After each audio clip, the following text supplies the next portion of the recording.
Si tu tires pas de pénalty, tu peux pas les rater. On est à l'Etihad, le Real Madrid a une rencontre un peu difficile avec l'équipe de Guardiola, vous êtes un petit peu mené, ils jouent bien, ils ont l'occasion de vous en mettre plein, etc. Là, penalty, main de la porte.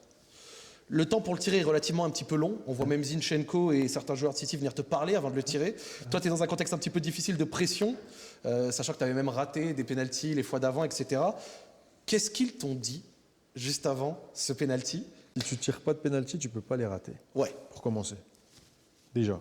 Et en plus, tu as un gardien, il est payé pour arrêter des pénaltys. Donc ce penalty-là,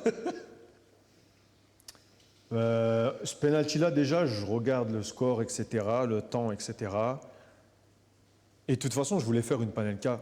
Ouais. Ça fait un moment. Mais. C'était dans un coin de ta tête? Ouais, ça faisait un moment. Mais j'attendais un match, un gros match. D'accord. Tu vois, pour que ça reste et pour que, je dirais, bon, voilà, comme Zizou, il a mis le Panenka en finale, j'attendais. Donc là, j'ai l'opportunité. Le week-end d'avant, le gardien m'arrête 2 pénaltys. Oui. Donc sans pression, zéro pression. Et voilà, je pose la balle.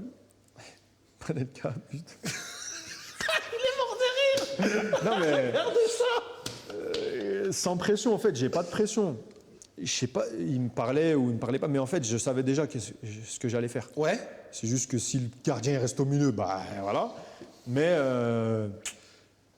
je savais que ça allait se passer, qu'il fallait que je le fasse maintenant. Tu te rappelles de ce qu'ils t'ont dit ou pas du tout? Ils ont essayé de te déconcentrer un peu? Non, qu'il n'y a pas pénalty, etc. Des trucs comme ça, mais bon, après. Oh, tu t'en foutais. Bah ouais, j'étais concentré en fait sur mon geste.